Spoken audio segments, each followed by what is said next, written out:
Need to see a dentist. Hey everybody, if you're a tradesman of any type, you need this tool. It is just absolutely awesome. For years, I had these Borescopes. These didn't work really well. It was never very useful because I had to lug around the laptop. This is a Wi-Fi endoscope. These completely fell short of the mark for me.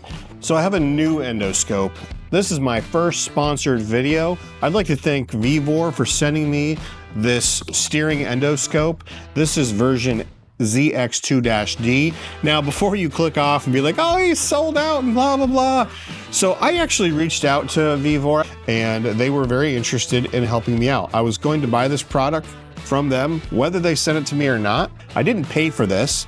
There's no contract or anything. They said, say whatever I want about it, whatever is real. So after having this for a couple months now, I feel like I can give you guys a pretty good review of it. There are a lot more uses for this than you can think. It's a tool that until you've experienced one, you really didn't know you needed it. You didn't know you needed it so badly.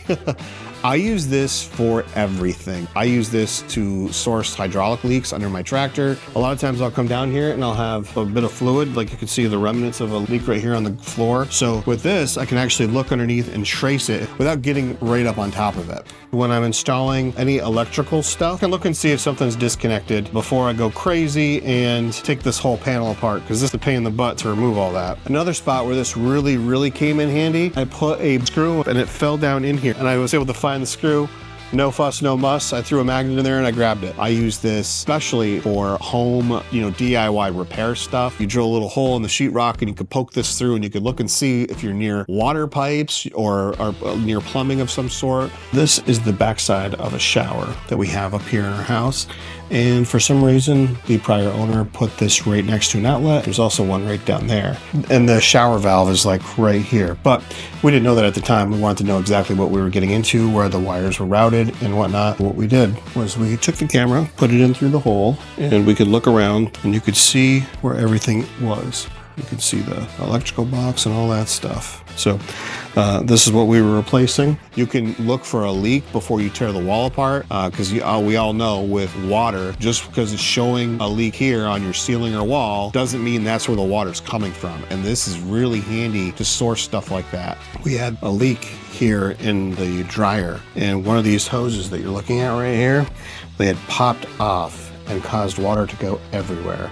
And I was able to use this scope to find it. And all I had to do, since there's no way to physically look back here, is put the camera back here just as you're seeing now and adjust it until I could find the leak. And so it took a little bit of time, but I just follow the water, and with the light, it's very reflective and you can see it easily. It's also good if you're doing some exploratory surgery in a wall before you cut stuff. This is probably the most used function. This would be for mechanical exploration. These bolts just spin and I can't tighten the leg up here on my Rockwell bench job. I can't get my finger up in here to feel what's there. There's a lip and I can't get around it. All right, so here in the image that you can see the bolt in question, and you can see here that this is the correct bolt because it does turn when I turn the wrench.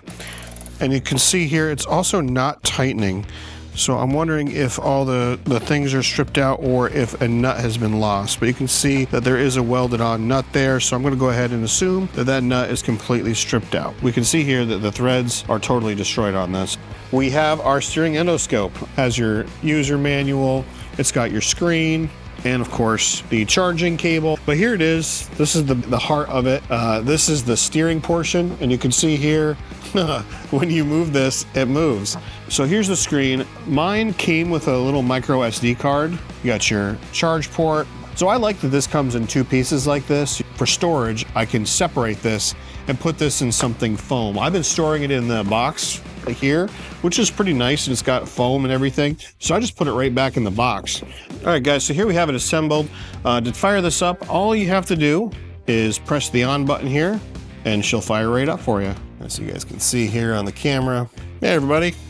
And of course, you've got a bunch of settings buttons to change your various settings. You have a camera mode, you've got record mode. With the press of a button, you can turn the light on and off. You can also take a photo. This is the big deal here. This is the show. When you turn the dial, it moves the head and it will fold right up on itself. This has an internal battery. All you have to do is charge the battery. Yeah, it's not as convenient as swapping one out like on the Milwaukee one. It feels pretty good in the hand. It is very lightweight, but I would imagine if you drop this thing from the top of a ladder, this will be obliterated. It doesn't have a whole lot of heft in it, and I think that's because the battery is in your monitor, so it's all the weight's right here versus like in the handle on the Milwaukee ones. It's adjustable. It's surprisingly easy to clean. I know a YouTuber talking about cleaning tools, but that's me. I just used a microfiber towel and got all the sheetrock dust off of it and out of it, and it looks really good. A couple things that I would change with this is I would definitely have a longer cord. I think that would be really handy. I don't know if it would need to be much longer, or the ability to swap it from this side to somewhere over here